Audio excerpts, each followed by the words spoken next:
நம்ம இலக்கியா இருந்துட்டு ரேவத பத்தின உண்மைகளை வந்து இப்போ நம்ம கௌதம் கிட்ட சொல்லணும் அப்படின்னு நினைக்கும் போது கூட வந்து இங்க இவ்வளோ பெரிய முட்டுக்கட்டெல்லாம் வந்து நின்றுட்டு இருக்கிறது நமக்கு நல்லாவே தெரியுது. மறுபடியும் ரேவதி கூப்பிட்டு இந்த விஷயத்த பத்தி கேட்கும்போது, அத்தை கொஞ்சம் பொறுங்கத்தை, அங்க வந்து ஜானகத்தை என்னடான்னா அந்த ஒரு விஷயத்த பத்தி சொல்லக்கூடாதுன்னு சொல்லிட்டு வந்து சொல்லியிருக்காங்க. நீங்க என்னடானா ஏற்கனவே ஃபோன் பண்ணி ஜானகியத்தை வந்து மிரட்டியிருக்கீங்க.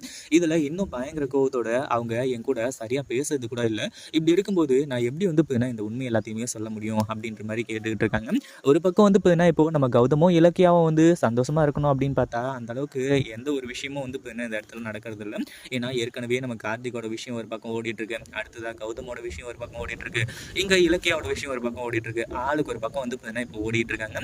ஒரு பக்கம் நம்ம கௌதம் இருந்துட்டு இப்போ அந்த பெஸ்ட் பிசினஸ் மேன் அவார்டு வந்து கிடைக்கணும் அப்படின்றதுக்காக அவர் எந்த ஒரு விஷயத்தையும் பண்ணல. அதாவது ஒன்னே ஒண்ணுதான் பண்ணாங்க. அதாவது நம்ம மேல வந்து பழி சுமத்துனாங்க இல்லையா, அந்த எஸ்எஸ்கே வந்து உண்டு இல்லைன்னு பண்ணணும்னு முடிவு பண்ணி கடைசியில் வந்து அதை மேல் இடத்து வரைக்கும் கூட்டிட்டு போய் அதுக்கப்புறம் வந்து இப்போ அந்த பெஸ்ட் பிசினஸ் மேன் அவார்டு வந்து நம்ம கௌதமுக்கு கிடைக்கிற மாதிரி பண்ணிட்டாங்க. அதாவது அது ஆல்ரெடி வந்து அவருக்கு கிடைக்கிற மாதிரி தான் இருந்துச்சு. ஆனா எஸ்எஸ்கே பண்ண வேலையால அந்த மெம்பர்ஸ் எல்லாம் சேர்ந்து வந்து எஸ்எஸ்கேவுக்கு கொடுக்கறதா இருந்துச்சு. ஆனா கடைசியில் வந்து அது எல்லாத்தையுமே ஒவ்வொன்றா மாற்றி இங்க எல்லாமே வந்து சுமூகமான முறையில் வந்து போய்கிட்டு இருந்துச்சு. அடுத்ததா என்னாச்சு அப்படின்னு பார்த்தீங்கன்னா, இப்போ நம்ம கௌதமுக்கு தான் அந்த பிஸ்னஸ் மேன் அவார்டு வந்து கொடுக்க போகிறதுக்கு ரெடியாக இருந்துட்டு இருக்காங்க.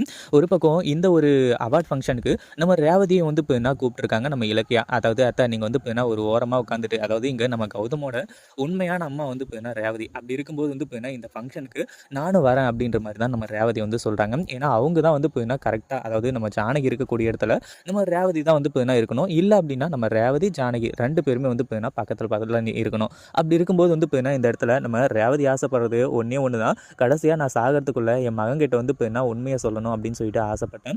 அதே மாதிரி இந்த ஒரு விஷயத்தையும் வந்து நான் ஆசைப்பட்டது உண்மைதான். அதாவது இங்கே வந்து இந்த அவார்ட் ஃபங்க்ஷனுக்கு என்னை கூட்டிகிட்டு போய் இலக்கியா, அது மட்டும் இல்லாமல் இந்த அவார்ட் ஃபங்க்ஷனில் கௌதமோட அம்மா வந்து நான் தான் அப்படின்னு சொல்லிட்டு வந்து அவனுக்கு தெரிய வரணும் அப்படின்ற மாதிரி வந்து சொல்லியிருக்காங்க.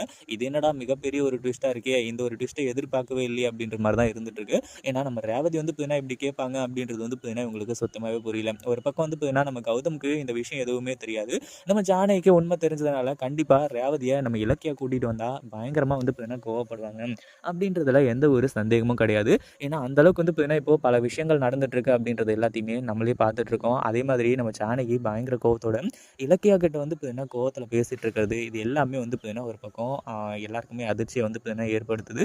இதுக்கு நடுவில் வந்து நம்ம கௌதமும் இலக்கியாவும் இருந்துட்டு, அதாவது இலக்கியா வந்து கௌதம் கிட்ட உண்மையாக சொல்லிடலாம் அப்படின்ற மாதிரி நினைக்கும் போதெல்லாம் வந்து பல பிரச்சனைகளால் வந்து மாறி மாறி போயிட்டே இருக்குது. ஆனால் இந்த ஒரு ஃபங்க்ஷனில், அதாவது நம்ம கௌதமுக்கு இந்த பெஸ்ட் பிஸ்னஸ் மேன் அப்படின்னு சொல்லிட்டு அவார்டு கொடுக்கும்போது கண்டிப்பாக நம்ம கௌதமுக்கு எல்லா உண்மையுமே தெரிஞ்சிருக்கும். இதை பற்றி நீங்கள் என்ன நினைக்கிறீங்க? அந்த வீடியோ பிடிச்சிருந்தா லைக் பண்ணுங்கள், ஷேர் பண்ணுங்கள்.